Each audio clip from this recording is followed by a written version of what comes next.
شروع اللہ کا نام لے کر جو بڑا مہربان نہایت رحم والا ہے۔ یہ ایک سورہ ہے جس کو ہم نے نازل کیا اور اس کے احکام کو فرض کر دیا، اور اس میں صاف صاف آیتیں نازل کی تاکہ تم یاد رکھو۔ بدکاری کرنے والی عورت اور بدکاری کرنے والا مرد جب ان کی بدکاری ثابت ہو جائے تو دونوں میں سے ہر ایک کو 100 درے مارو۔ اور اگر تم اللہ اور روز آخر پر ایمان رکھتے ہو تو اللہ کے قانون کو نافذ کرنے میں تمہیں ان پر ہرگز ترس نہ آئے، اور چاہیے کہ ان کی سزا کے وقت مسلمانوں کی ایک جماعت بھی موجود ہو۔ بدکار مرد تو بدکار یا مشرک عورت کے سوا کسی سے نکاح نہیں کرتا، اور بدکار عورت کو بھی بدکار یا مشرک مرد کے سوا اور کوئی نکاح میں نہیں لاتا۔ اور یہ یعنی بدکار عورت سے نکاح کرنا مومنوں پر حرام ہے۔ اور جو لوگ پرہیزگار عورتوں کو بدکاری کا عیب لگائیں اور اس پر 4 گواہ نہ لائیں تو ان کو 80 درے مارو، اور کبھی ان کی شہادت قبول نہ کرو، اور یہی بد کردار ہیں۔ ہاں، جو اس کے بعد توبہ کر لیں اور اپنی حالت سنوار لیں تو اللہ بھی بخشنے والا ہے، مہربان ہے۔ اور جو لوگ اپنی بیویوں پر بدکاری کی تہمت لگائیں اور خود ان کے سوا اور گواہ نہ ہوں تو ہر ایک کی شہادت یہ ہے کہ پہلے تو 4 بار اللہ کی قسم کھائے کہ بے شک وہ سچا ہے، اور 5ویں بار یہ کہے کہ اگر وہ جھوٹا ہو تو اس پر اللہ کی لعنت۔ اور عورت سے سزا کو یہ بات ٹال سکتی ہے کہ وہ پہلے 4 بار اللہ کی قسم کھائے کہ بے شک یہ جھوٹا ہے، اور 5ویں دفعہ یوں کہے کہ اگر یہ سچا ہو تو مجھ پر اللہ کا غضب نازل ہو۔ اور اگر تم پر اللہ کا فضل اور اس کی مہربانی نہ ہوتی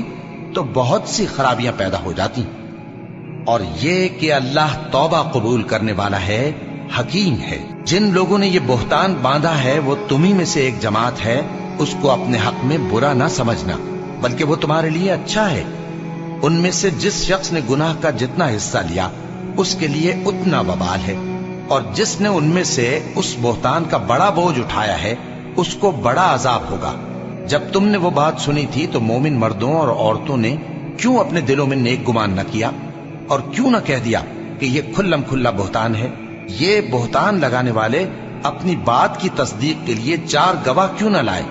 تو جب یہ گواہ نہیں لا سکے تو اللہ کے نزدیک یہی جھوٹے ہیں۔ اور اگر دنیا اور آخرت میں تم پر اللہ کا فضل اور اس کی رحمت نہ ہوتی تو جس شغل میں تم منہمک تھے اس کی وجہ سے تم پر بڑا سخت عذاب نازل ہوتا، جب تم اپنی زبانوں سے اس کا ایک دوسرے سے ذکر کرتے تھے اور اپنے منہ سے ایسی بات کہتے تھے جس کا تم کو کچھ بھی علم نہ تھا، اور تم اسے ایک ہلکی بات سمجھتے تھے، حالانکہ اللہ کے نزدیک وہ بڑی بھاری بات تھی۔ اور جب تم نے اسے سنا تھا تو کیوں نہ کہہ دیا کہ ہمیں شایع نہیں کہ ایسی بات زبان پر لائیں؟ پروردگار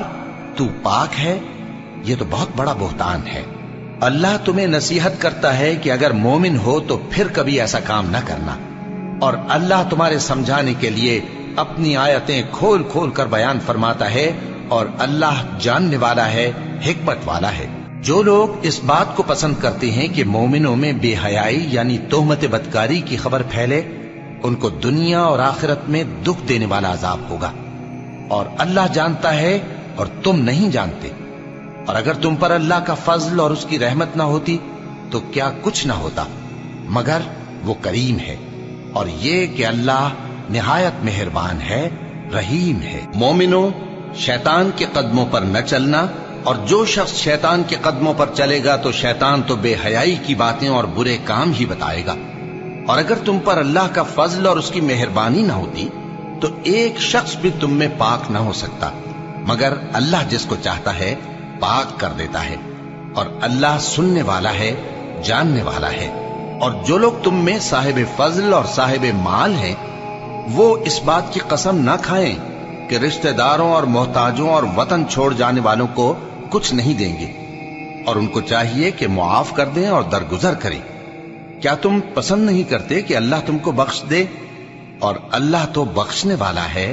مہربان ہے۔ جو لوگ پرہیزگار اور برے کاموں سے بے خبر اور ایماندار عورتوں پر بدکاری کی تہمت لگاتے ہیں ان پر دنیا اور آخرت دونوں میں لعنت ہے، اور ان کو سخت عذاب ہوگا،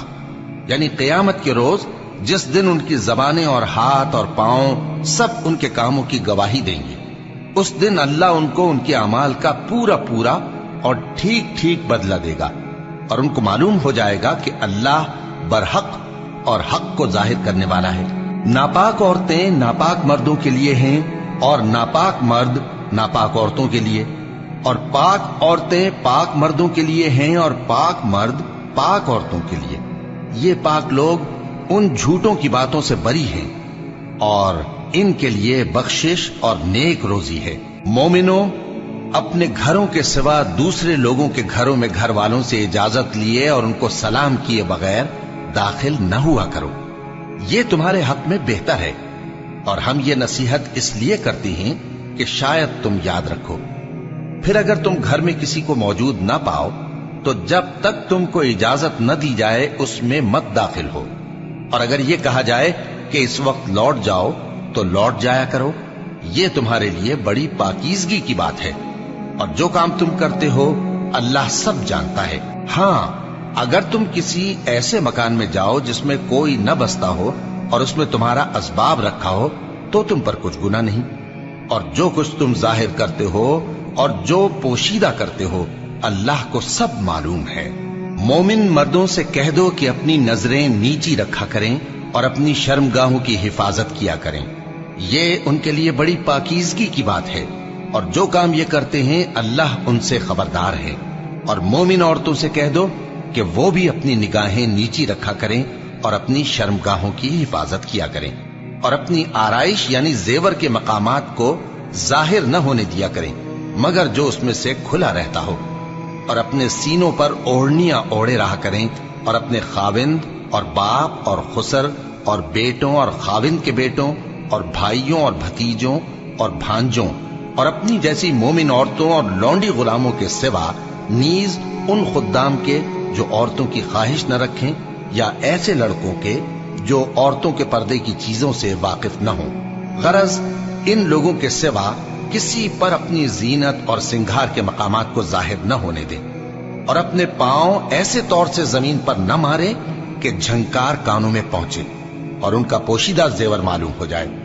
اور مومنوں، سب اللہ کے آگے توبہ کرو تاکہ فلاح پاؤ، اور اپنی قوم کی بیوہ عورتوں کے نکاح کر دیا کرو، اور اپنے غلاموں اور لونڈیوں کے بھی جو نیک ہوں نکاح کر دیا کرو۔ اگر وہ مفلس ہوں گے تو اللہ ان کو اپنے فضل سے غنی کر دے گا، اور اللہ بہت وسعت والا ہے، سب کچھ جاننے والا ہے۔ اور جن کو بیاہ کا مقدور نہ ہو وہ پاک دامنی کو اختیار کیے رہیں یہاں تک کہ اللہ ان کو اپنے فضل سے غنی کر دے۔ اور جو غلام تم سے مکاتبت یعنی مال دے کر پروانہ آزادی کی تحریر چاہیں، اگر تم ان میں صلاحیت اور نیکی پاؤ تو ان سے مکاتبت کر لو، اور اللہ نے جو مال تم کو بخشا ہے اس میں سے ان کو بھی دو۔ اور اپنی باندیوں کو اگر وہ پاک دامن رہنا چاہیں تو دنیاوی زندگی کے فوائد حاصل کرنے کے لیے بدکاری پر مجبور نہ کرنا، اور جو ان کو مجبور کرے گا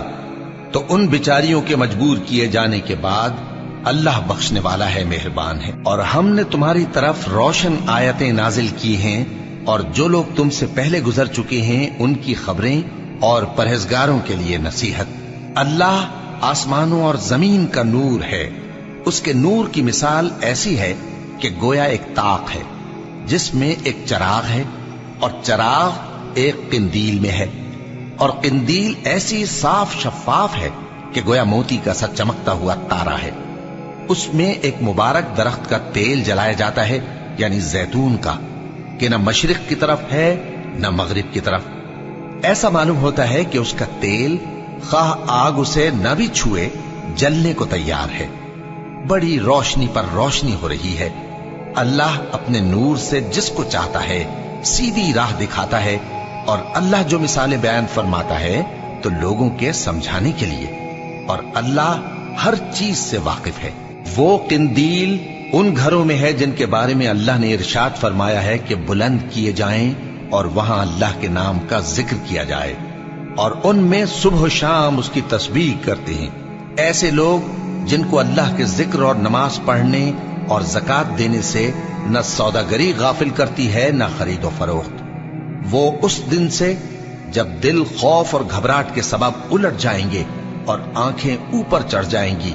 ڈرتے ہیں، تاکہ اللہ ان کو ان کے اعمال کا بہت اچھا بدلہ دے اور اپنے فضل سے زیادہ بھی عطا فرمائے۔ اور اللہ جس کو چاہتا ہے بے حساب رزق دیتا ہے۔ اور جن لوگوں نے کفر کیا ان کے اعمال کی مثال ایسی ہے جیسے میدان میں ریت کہ پیاسا اسے پانی سمجھے، یہاں تک کہ جب اس کے پاس آئے تو اسے کچھ بھی نہ پائے اور اللہ ہی کو اپنے پاس دیکھے تو وہ اسے اس کا حساب پورا پورا چکا دے، اور اللہ جلد حساب کرنے والا ہے۔ یا ان کے اعمال کی مثال ایسی ہے جیسے گہرے سمندر میں اندھیرے جس پر لہر چڑھی چلی آتی ہو اور اس کے اوپر اور لہر آ رہی ہو اور اس کے اوپر بادل ہو، غرض اندھیرے ہی اندھیرے ہو، ایک پر ایک چھایا ہوا، جب اپنا ہاتھ نکالے تو کچھ نہ دیکھ سکے۔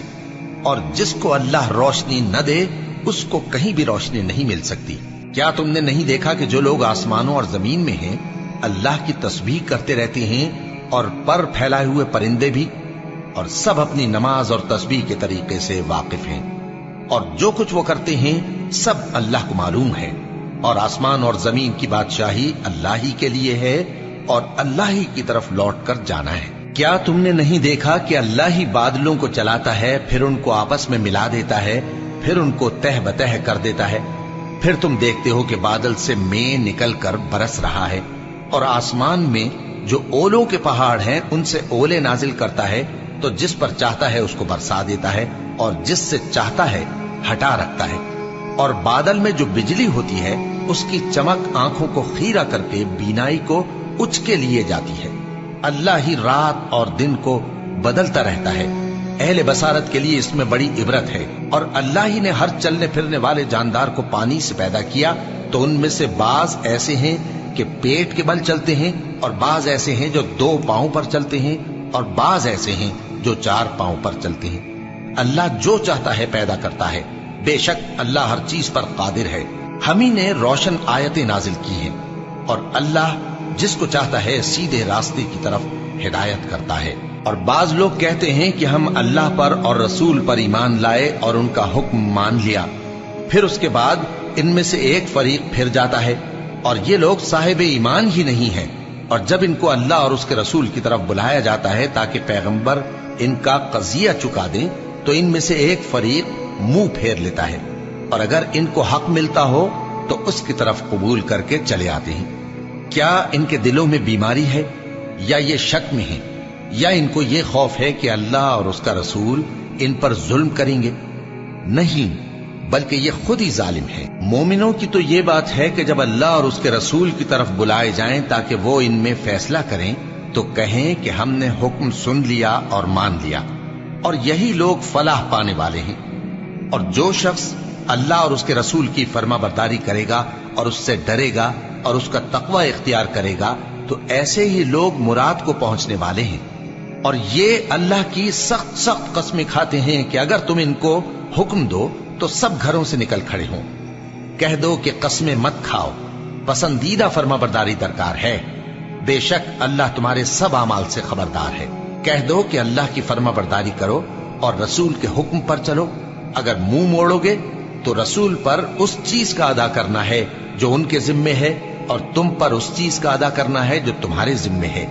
اور اگر تم ان کے فرمان پر چلو گے تو سیدھا رستہ پالو گے، اور رسول کے ذمے تو صاف صاف پہنچا دینا ہے۔ جو لوگ تم میں سے ایمان لائے اور نیک کام کرتے رہے ان سے اللہ کا وعدہ ہے کہ ان کو ملک کا حاکم بنا دے گا، جیسا ان سے پہلے لوگوں کو حاکم بنایا تھا، اور ان کے دین کو جسے اس نے ان کے لیے پسند کیا ہے مستحکم و پائیدار کرے گا، اور خوف کے بعد ان کو امن بخشے گا۔ وہ میری عبادت کریں گے اور میرے ساتھ کسی چیز کو شریک نہ بنائیں گے، اور جو اس کے بعد کفر کرے تو ایسے ہی لوگ بد کردار ہیں۔ اور نماز پڑھتے رہو اور زکوٰۃ دیتے رہو اور پیغمبر کے فرمان پر چلتے رہو تاکہ تم پر رحمت کی جائے، اور ایسا خیال نہ کرنا کہ کافر لوگ ہم کو زمین میں مغلوب کر دیں گے، ان کا ٹھکانہ دوزخ ہے اور وہ بہت برا ٹھکانہ ہے۔ مومنوں، تمہارے باندی غلام اور جو بچے تم میں سے بلوغ کو نہیں پہنچے 3 دفعہ یعنی 3 اوقات میں تم سے اجازت لیا کریں، ایک تو نماز فجر سے پہلے،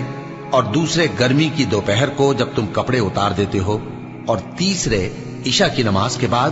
یہ 3 وقت تمہارے پردے کے ہیں، ان کے آگے پیچھے یعنی دوسرے وقتوں میں نہ تم پر کچھ گناہ ہے اور نہ ان پر کہ کام کاج کے لیے ایک دوسرے کے پاس آتے رہتے ہو۔ اس طرح اللہ اپنی آیتیں